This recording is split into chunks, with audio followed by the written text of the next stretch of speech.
One of the frequently asked questions is how long an immigration application takes time to be processed and a final decision will be made. Well, a lot of factors involved during the process of an application, and it depends how complete your application is, and if it is not complete, then lots of other factors involved which dictates how soon and timely or how delayed the application process will be. For instance, depends on the type of application you submit. If you submit a spouse sponsorship application, usually in average it takes 12 months. If you apply for Canadian citizenship, it takes an average of 12 months. And if you're sponsoring refugees through a Group of 5 sponsorship program, that also varies, depends on which part of the world refugees live. The processing times is from 18 months to 2 years to 3 years. In certain parts of the world, it takes 5 to 6 years. Now, considering the average processing time, let's say, for example, a spouse sponsorship application takes 12 months. So that's the average processing time.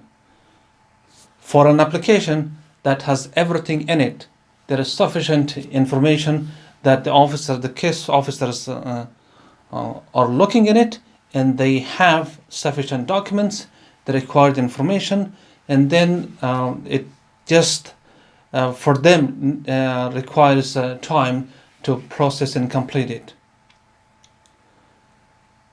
But the following factors may delay your application. That depends how you respond and how you understand those requests for additional information. For instance, if the officers do not have or do not see sufficient documents and information in your application, they will request additional information. So this request varies in terms of time in deadline. We had requests that the officer wants certain information to be provided in 3 days. Information was requested to be provided in 6 or 7 days. We also had 14 days, 1 month, 60 days. Now, depends if you receive this information within this time frame that they requested. There are lots of reasons that you may not receive this request from immigration officers, and you miss the deadline, and then the application either be delayed or will be returned to you or will be refused. So it depends on the stages, on the circumstances of that particular application. The reason that people cannot respond or do not receive the request letter from immigration about additional documents or additional information is because the person moved from one location to another. So immigration has the old address and the person moved to a new address, then obviously immigration letter goes to the old mailing address and you will not receive it because you moved to a different location, right? Sometimes people miss through their emails because immigration request letter went to junk mail, or you forgot your password and you could not open your email, or you provided your email with incorrect spelling, right? If you have provided smartlady@yahoo.com, but your email address is smartlady@yahoo.ca, when immigration officer wants to send an email, so it bounces back because it is not correct email, right? Or you missed any other types of spelling, right? For instance, you might have spelled your email address smart lady, SMAARTLADY at yahoo.com, and then you put in your form with one A. So as a result, this email address is not valid and it cannot be used for communication purposes. So you will miss the request letter, or the immigration cannot send you later to ask you for more details. Then too sad, too bad. If immigration doesn't have any way of reaching you, then obviously they will make a decision based on the application you have provided, which lacks the required information or documents. Then that decision will certainly be negative, or it is not a favorable decision that you're expecting to. If you have created an online account with the Immigration of Canada, especially if you apply for work permit, for visitor visa, for a student visa, and if it happens that you forget your username or password, and by the time you open your email, your online account, for instance, you reset your password, sometimes it takes time. You cannot reset by yourself. In certain cases, you have to wait or call immigration to figure that one out, and it delays. If you have a request letter with a 3 days or 6 days or 14 days deadline within the period that you do not have access to your account, then it will certainly have a negative impact on the processing time of your application, or sometimes on the entirety of your application. Let us say that you have received the request for additional document or additional information. Then it depends if you understand what they are asking for. If you understand, that is easy to follow up and you know. But sometimes you do not know that you didn't understand, and you provide the information or document which is not solving the problem. For instance, immigration is asking to provide a mouse, right? This is a mouse. So they need a mouse, and you know that it is a mouse. You send it to them, and the officer is not satisfied, either refuses your applications or delays and asks you send you another letter saying that we need a mouse with the tail at the end of it. Like it should have like a cable mouse, not a wireless mouse. So a cable mouse is needed, but you provided a wireless mouse and it is not acceptable. And often that thing happens. And you think that you provided what they want, but it is not what was needed. And we had applications that has been refused because of that. And those things are a little bit tricky to understand, right? Then the second thing is that you do not understand at all what they are asking, right? For instance, immigration sends a letter in terms of, for example, a group of 5, and it says that one of the 5 members do not qualify as a sponsor. So now understanding these things is difficult, because we need to check with each of these 5 people, and it requires some skills, some experience to identify that one. And obviously, if you have submitted an application that one of the group of 5 members do not qualify, which means you didn't have that capacity, that skills to identify in the first place. Now, if immigration is asking you again, and you don't have the capacity, the skills to understand who is this culprit, this one of these 5 people, right? And that is a challenge, and it has always been a challenge for people that they could not identify which one of these 5 members are not qualified, so that they can replace with another person.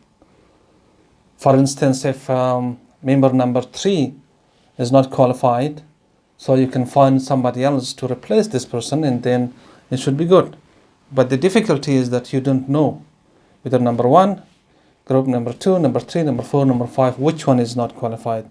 And even if you want to replace this group member, you might replace the right person.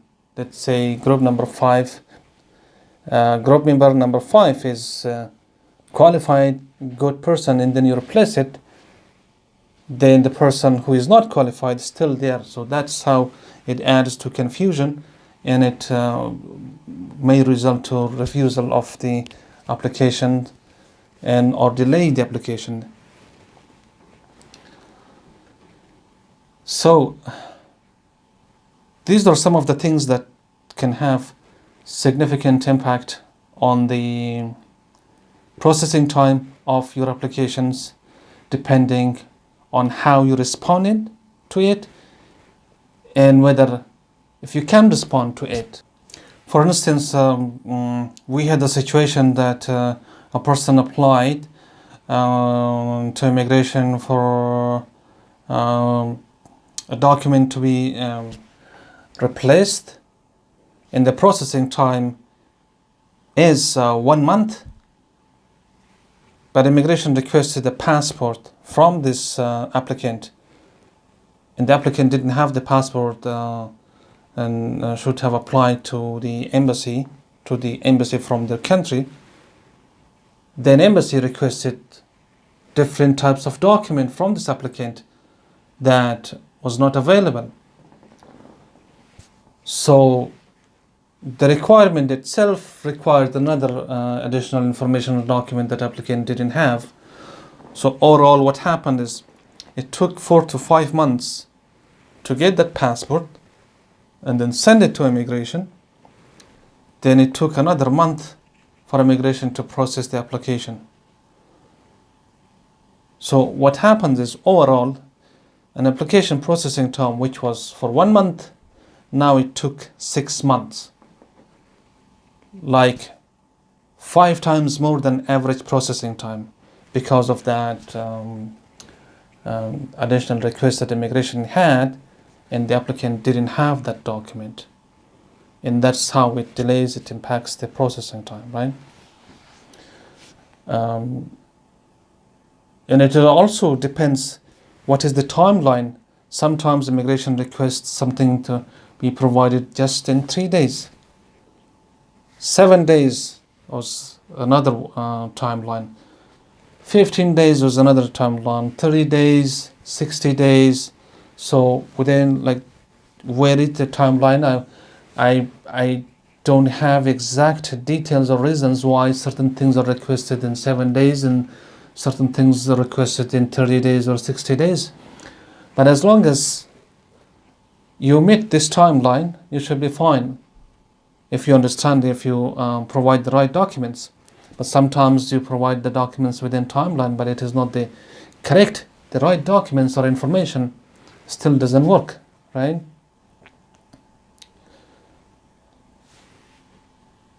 We had situations that the person didn't check his email for 2 weeks. For the exact time frame that immigration sent a letter requesting him to provide certain documents within that time frame, he didn't check his email because of the work conditions or whatever situation was.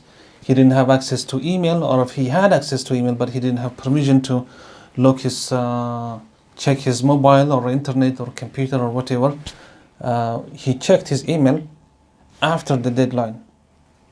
Then it was too late. and the application was already on its way back to him, since he did not provide the requested information before the deadline that they requested. Now, one more thing. Suppose you have the documents, you have understood what the immigration is requesting you, right? Now, if the timeline is 60 days, now if you receive the request letter for additional documents and information, and the timeline is 60 days, you provide it in 6 days instead of 60 days. That will be perfect. But if you delayed, if you provide that information or document within 59 days to immigration, you already met the deadline of 60 days, but you delayed 2 months. You delayed the processing time for 2 months, right? Consider that during the process of your application, immigration requests 3 times, and each time, if you provide that information in 6 days, it will be good. But if you provide in 59 days, 58 days, each time you delay 2 months. 3 multiplied by 2, it will be 6 months. So if you hold case officers in waiting for you to respond for 6 months, so of course it's not gonna be processed in 12 months. And that's how it impacts the processing time, because you responded towards the end of the deadline as compared to the beginning of the deadline. Sometimes you didn't check your email, or sometimes you checked your email, you didn't have the answer, or you didn't understand the answer. But sometimes you checked your email on time, you understand the answer, but you didn't have the document or the information. So that's why it delayed 2 months each time, and then 6 months delay time during the entire processing of your application. And that type of application, of course, will not be processed in 12 months as usually as usual processing time for a spouse sponsorship application.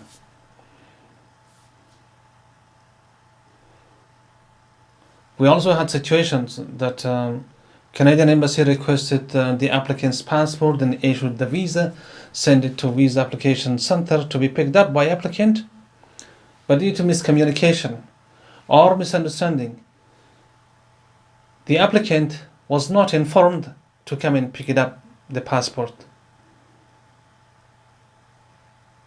We also had in these particular situations that the text message goes to the applicant, says, your processed envelope has been mailed to Visa Application Center.